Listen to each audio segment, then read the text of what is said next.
Right Siddipet జిల్లా హుస్నాబాద్ పట్టణంలో కార్యకర్తలతో కలిసి మంత్రి పొన్నం ప్రభాకర్ గౌడ్ మార్నింగ్ వాక్ నిర్వహించారు.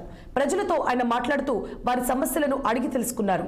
ఈ సందర్భంగా ప్లాస్టిక్ వాడొద్దని అవగాహన కల్పిస్తూ బాటిళ్లతో తయారు చేసిన హెలికాప్టర్ మోడల్ను మున్సిపల్ సిబ్బంది ప్రదర్శించారు.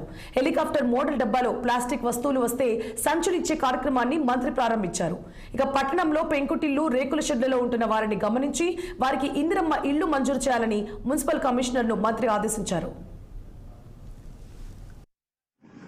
ప్రజల సహకారంతో ప్రజాప్రతినిధుల ప్రోత్సాహంతో హుస్నాబాద్ స్వచ్ఛ క్లీన్ భారత్లో తెలంగాణ రాష్ట్రంలో 9వ స్థానం, దేశవ్యాప్తంగా వేల సంఖ్యలో ఉన్న మున్సిపాలిటీల్లో 133వ స్థానం వచ్చింది.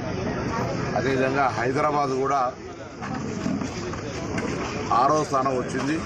ఈ విధంగా స్వచ్ఛ భారత్ సంబంధించినటువంటి అంశం లోపల ప్రజలు వారందరూ కూడా ఒక పద్ధతి ప్రకారంగా తడి చెత్త పొడి చెత్త వేస్తూ మున్సిపాలిటీ సిబ్బందికి సహకరిస్తూ పారిశుద్ధము, కాలుష్య నివారణ, పచ్చదనం సంబంధించిన అంశం లోపల రాష్ట్రంలో నెంబర్ 1 వచ్చే విధంగా కృషి చేస్తూ ఉన్నటువంటి ప్రజలందరికీ అభినందనలు. వారికి కూడా అన్ని రకాల ప్రోత్సాహం స్థానిక శాసనసభ్యుడిగా ఇస్తూ ఉన్నాను. నేను కూడా ఇందులో భాగస్వామ్యమై మార్నింగ్ వాక్ల ద్వారా కూడా వాళ్ళందరికీ అవేర్నెస్ క్రియేట్ చేస్తూ రాబోయే కాలంలో ప్లాస్టిక్ రహితంగా కాలుష్య నివారణ, పర్యావరణ రక్షణకు సంబంధించిన అంశాలను తీసుకొని ముందుకుపోతాను.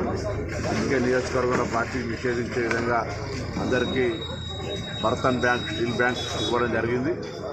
340 హోటళ్లలో 34,000 స్టీల్ గ్లాస్ ఇచ్చి ఛాయ్ తీసుకునే విధంగా చర్యలు తీసుకుంటాను.